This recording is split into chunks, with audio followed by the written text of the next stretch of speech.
ஒன்றும் இல்லை, நரேந்திர மோடியை பார்க்க போனேன். 20 நிமிஷம் பேசியிருக்கேன்.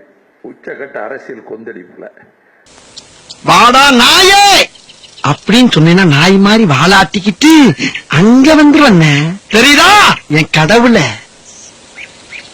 போன போன போ. என்ன சவுண்ட் விடுறாரு? 3 கோரிக்கைகளை வச்சிருக்கிறேன். இந்த ஜல்லிக்கட்டு இதோட உங்க செல்வாக்கு அவுட் ஆயிரும். இந்த முடிவை மாத்துங்க. இன்னைக்கு தான் நான் சொல்றேன், Vaiko definitely I will reconsider.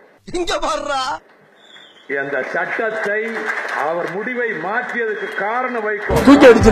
காரணம் வைகோ பெரிய தலைவர் இல்ல, இந்த நாட்டின் கோடிக்கணக்கான மக்களின் நாடி துடிப்பு வைகோவினுடைய பேச்சிலே தெரியும். ஒரு தெரியும், இதை நான் வெளியே சொல்லிக்கிட்டது இல்ல.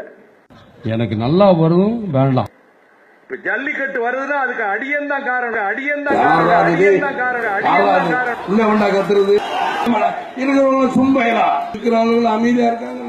அதுக்கு நிறைய பேர் சொந்தம் கொண்டாட வந்துருவாங்க. நான் செஞ்சதுனால, நான் மதுரையில போராட்டம் நடந்ததுல டெல்லி கிடுகிடு திரிச்சிடுவான். வாய்ப்புல கத்தி அப்படி சுத்தவா